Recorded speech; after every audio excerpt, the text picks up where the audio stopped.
She moved with grace, agility, and just that bit of sex appeal that had Adam Jamison wishing they were alone, naked, sweaty, and doing every dirty thing that came to his mind. If one of the pups around his mate looked at her the way he was, Adam would have to beat the ever-loving crap out of him. Twice.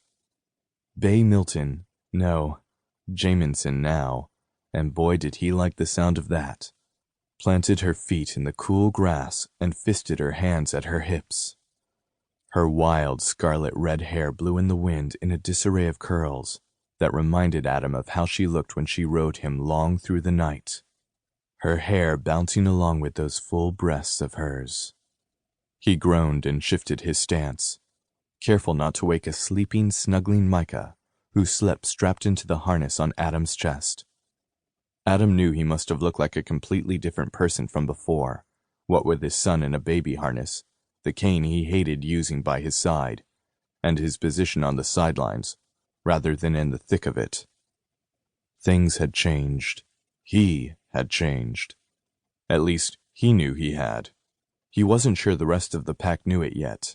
They still acted cautious around him, afraid to speak to him harshly or contradict him. That would change with time. He just had to show them that he had, in fact, changed.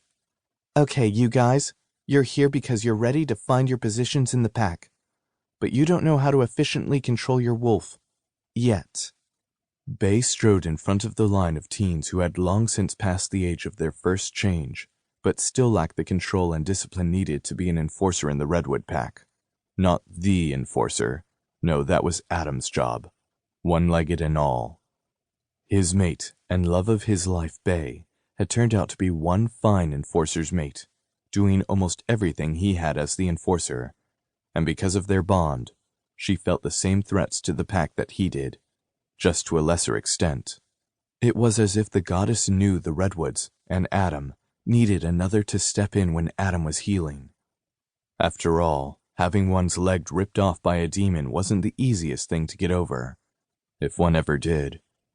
Nevertheless, he would heal. He had to. In fact, he'd already begun to, because seeing his mate and child in the hands of the demon had stolen any ounce of stubbornness and pride from him. He'd crawled, broken and bleeding, to the depths of any despair he'd thought he'd had, and failed. It had been Bay, his half-demon mate, who'd saved them all. He watched her move gracefully again, this time showing the young wolves how to roll to duck a punch. Adam held back a groan as she stood up and wiggled her very sweet ass in snug yoga pants. He didn't miss the quick glances of some of the older teens either. Just for fun, and because, hell, he was the enforcer, he let out a growl, marking what was his. The young men froze, ducked their heads, and bared their throats. Maybe if he hadn't been sore as hell from standing on his new prosthetic leg for so long, he would have shown those boys exactly whom they were messing with. But he wasn't in the mood. Plus, he had Micah attached to his chest, and that little one was more important than a pissing contest. Adam Jamison, Bay scolded as she fisted her hands on her hips.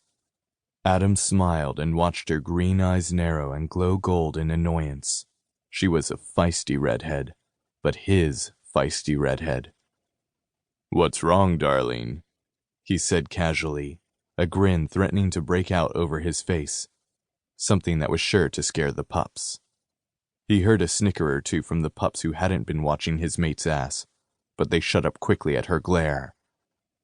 Then his mate rolled her eyes and tossed her hair behind her shoulders. "I swear boys never grow up, no matter how hard they try." The girls in the group laughed at that, and Bay joined them.